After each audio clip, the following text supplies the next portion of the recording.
আপনারা ব্রহ্মচারী হোক, কিন্তু এই চতুর্থ পুত্র লোকনাথকে আপনি ব্রহ্মচারী করুন। আমি আর বাধা দেব না। জানি আমি ওকে আর সংসারে বেঁধে রাখতে পারব না। তবু তোমার জানা দরকার, কারণ তুমি মা। লোকনাথ তোমার কথা ছাড়া কথা কাজ হবে না। তোমার কষ্ট আমি বুঝি কমলা, কিন্তু আমি নিরুপায়।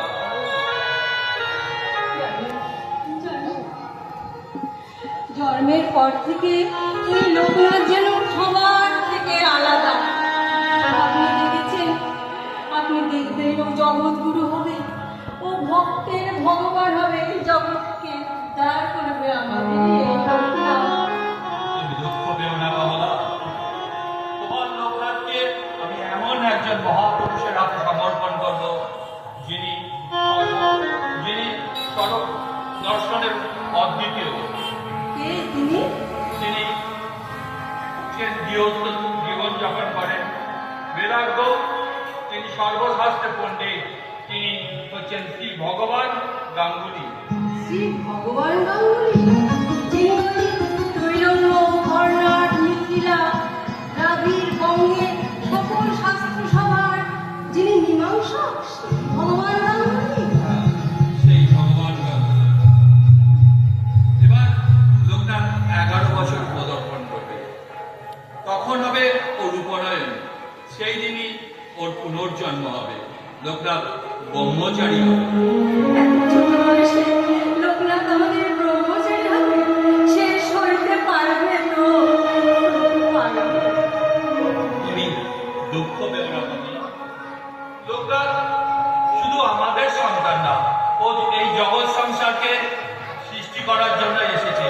ওকে তুমি মুক্তি দাও কমলা, ওকে তুমি মুক্তি দাও। আমি তোকে মুক্তি দিলাম বাবা। তুই এই ঠাকুর, অনাথ, দরিদ্র, অসহায় মানুষের বিপদে পাশে থাক, তাদের বিপদের ভগবান হয়ে তাদের তুই উদ্ধার কর বাবা। তুই এই দরিদ্র, অসহায়, নিঃসম্বলের মানুষের বিপদ থেকে তুই উদ্ধার কর বাবা। তুই লোকনাথ বাবা, তুই লোকনাথ, জগৎগুরু লোকনাথ।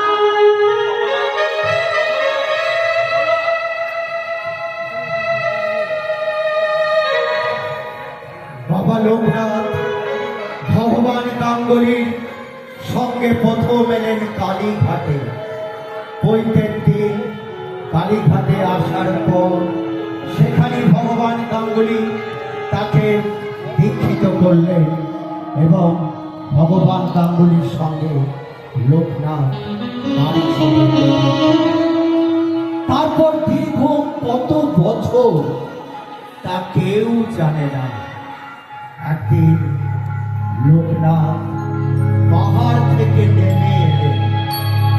সেই পাহাড়ে দীর্ঘদিন থাকার পরে তার গায়ে বরফ জমে গিয়েছিল।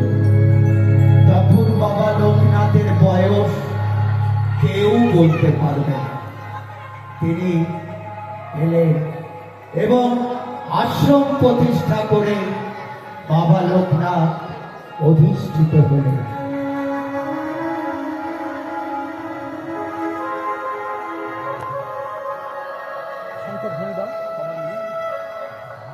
মায়ের একটু উলুধ্বনি দেবেন। বাবা লোকনাথ মর্তে আবির্ভূত হচ্ছেন।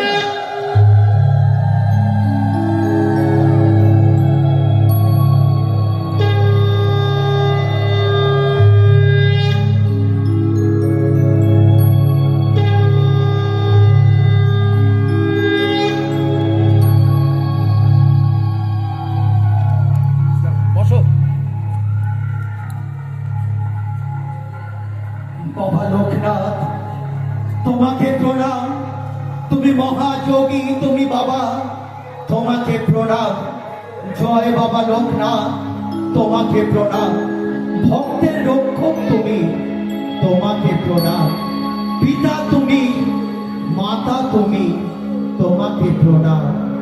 হে মহাতপন প্রভু, তোমাকে প্রণাম। তুমি শিব, তুমি শক্তি, তোমাকে প্রণাম। দশ মহাবিদ্যা তুমি, তোমারে প্রণাম। তুমি ঋষি ব্রহ্মচারী, তোমাকে প্রণাম। তোমার চরণে করি প্রাণীপাত। ভাতা তুমি, ভগিনী তুমি, মিত্র তুমি, তুমি জ্ঞাতি ভাই। কৃপা করো মোর প্রতি, প্রার্থনা জানাই। ওম শান্তি, ওম শান্তি, ওম শান্তি। বাবা লোকনাথ নিজে আহার করবার আগে আগে গোয়ালিনী মার কাছে জিজ্ঞাসা করতেন যে আশ্রমে কেউ অভুক্ত আছে কিনা। সেদিনও ডাকলেন গোয়ালিনী মাকে।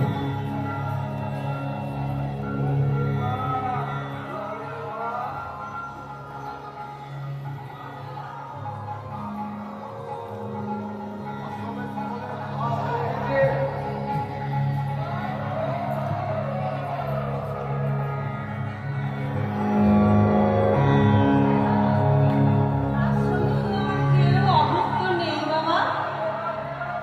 হ্যাঁ মা, আছে। এখনো একজন অভুক্ত আছে। না বাবা, আশ্রমে তো সবাই খেয়ে গেছে, কেউ তো আর অভুক্ত নেই। এই না বাবা। আছে মা, আছে। আছে মা, আছে। দুটা অখিল দাস।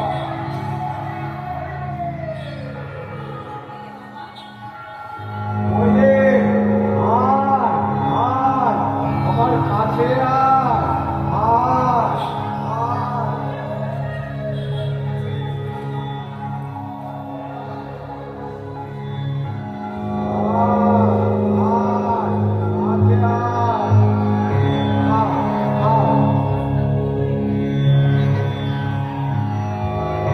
এইভাবে আশ্রমের যত অভুক্ত প্রাণী তাদেরকে তিনি এইভাবেই খাওয়াতেন।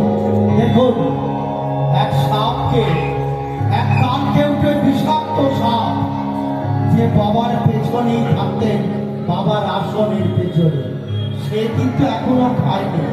তাই বাবা তাকে খাওয়াচ্ছেন বাবার খাবার দুধ।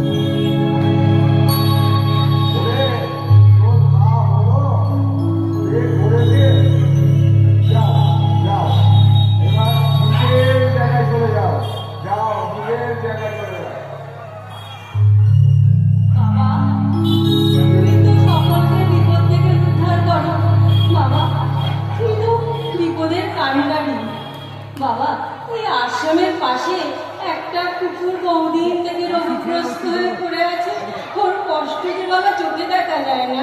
তুমি ওকে উদ্ধার করো বাবা, তুমি ওকে রোগমুক্ত করো। ও ভালো হয়ে যাবে। ওই দেখ কতগুলো পিঁপড়ে আসছে, ওকে কিছু খেতে দে। জয় বাবা, জয় বাবা। তুমি সকল বিপদ থেকে সকলকে উদ্ধার করো। তুমি যে দুঃখের দুঃখী, তোমাকে যে স্মরণ করে মন থেকে ডাকে, তাকেই তুমি উদ্ধার করো বাবা, তাকেই তুমি উদ্ধার করো। তোমরা সত্যকে বিশ্বাস সহকারে ধরে রাখবে। ওরাই ভগবান তোমার থেকে রক্ষা করিবে। জয় বাবা, এই জন্য তো তুমি মহাযোগী লোকনাথ ব্রহ্মচারী। সকলকে বিপদ থেকে তুমি উদ্ধার করো। যে তোমাকে একান্তে স্মরণ করে ডাকে বিপদে পড়লে, তাকেই তুমি উদ্ধার করো বাবা, তাকেই তুমি উদ্ধার করো। তাকেই তুমি উদ্ধার করো। প্রণাম করে।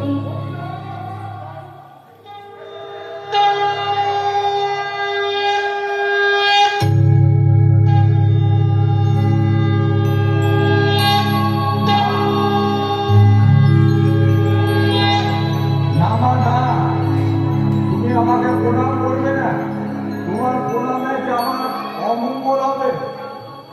তুমি আমার গত জন্মে মা ছিলে গো, এই জন্য যে তুমি আমার মা। মা হয়ে সন্তানকে প্রণাম করতে আছে।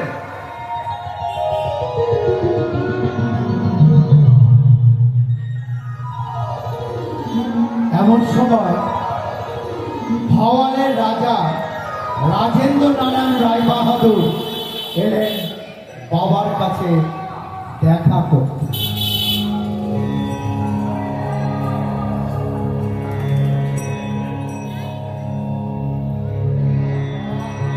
হাই, আপনি আমাকে চেনেন বাবা? হ্যাঁ, তুই হাওড়ের রাজা রাজা রাজেন্দ্র রায় বাহাদুর। ওরে, তুই আমাকে পরীক্ষা করতে এসেছিস? না বাবা, না, ঠিক তা নয়। আমি আপনার কথা অনেক শুনেছি, তাই আপনাকে চাক্ষুষ দর্শন করবার জন্যই এসেছি। ও, আপনি কে? আমার কি যা? না না প্রভু, ঠিক তা নয়। আমি এসেছিলাম আপনার কাছে একটা অনুরোধ রাখতে। জয়দেবপুরের রাজবাড়িতে আমার পূর্বপুরুষগণ শিব মন্দিরে আপনার প্রতিষ্ঠা করেছে প্রত্যেকটি মঠে। আমি আমার নবনির্মিত মন্দিরে আপনাকে অনুগ্রহ করে নিয়ে গিয়ে সেখানে জীবন্ত রূপে প্রতিষ্ঠা করতে চাই। আপনি যদি আমাকে অনুমতি দেন, তাহলে আপনি আমার সঙ্গে চলুন। আমি সর্বত্র আছি রে, যেখান থেকে আমাকে ডাকবি সেখান থেকে তুই আমাকে পাবি। তবে বাবা, আপনার একখানা চিত্রপট আমাকে দিন, আমি সেই চিত্রপটখানা মন্দিরে নিয়ে গিয়ে প্রতিষ্ঠা করব, প্রতিদিন পূজা করব। আপনি আমাকে দিন আপনার একখানা চিত্রপট। রাজা, এ দেহ অনিত্য, ইহা আবার চিত্র লইয়া দরকার কি? বাবা, আপনার চিত্রপট যেখানে থাকে সেই স্থান হয় তীর্থভূমি। আপনার চিত্রপট গৃহস্থের ঘরে থাকলে গৃহস্থের কল্যাণ হয়। আপনি সবার মঙ্গল কামনা করেন। আপনি আমাকে অনুমতি দিন, আপনার একটা চিত্রপট আমি তুলে নিয়ে যাই। তোর ইচ্ছায় পূর্ণ হবে। বাবা, আপনি আমার মঙ্গল করুন। আপনি সবার মঙ্গল করুন। আপনি সকলকে জয় বাবা লোকনাথ, জয় বাবা লোকনাথ, জয় বাবা লোকনাথ।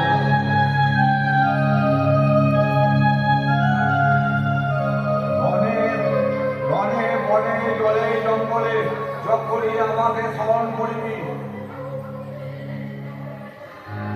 তখনই আমার জানা পাইবে। শোন, আমি সর্বত্র আছি, ডাকতে হবে। আমি আছি, আমি আছি, আমি আছি। শোনো, প্রতিদিন রাত্রে শুয়ে শুয়ে সারাদিনের কাজের হিসাব করবে। কতটা ভালো কাজ করেছ আর কতটা মন্দ কাজ করেছ।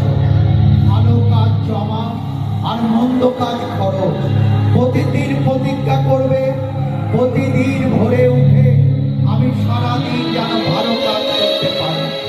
সুখের সময় নয়, রনে বনে জলে জঙ্গলে যখনই বিপদে পড়বে তখনই আমাকে সর্বদা স্মরণ করবে। আমি তোমাদের রক্ষা করব, সর্বদা কাজ কর্ম করবে, কিন্তু মন থাকবে আমার দিকে। যেমন গাভী খাচ্ছে কিন্তু তার মন পড়ে আছে তার বাচ্চা বাছুরের দিকে। তোমাদের কাতর ডাকে আমার হৃদয় বিগলিত হয়, তাই তো তোমাদের ডাকে আমি সাড়া না দিয়ে পারি না। যারা বিশ্বাস করে, ভক্তি করে, আমাকে বাবা বলে ডাকে, বিপদে আপদে আমার ওপর নির্ভর করে, তাদেরই আত্মকঙ্গনে আমি বিচলিত হই। আমি তাকে আশীর্বাদ করি। আমি কে তা জানার দরকার নেই, শুধু অন্তর দিয়ে প্রাণ ভরে আমার দয়া ভিক্ষা চাইবি, তাহলে আমি তোদের সমস্ত দুঃখ কষ্ট থেকে মুক্তি দেব। যারা আমাকে আমার আশ্রিত সন্তান তাদের অনিষ্ট করে কারো শক্তি নেই। আমি সর্বদা তোমাদের সঙ্গে আছি, তোমাদের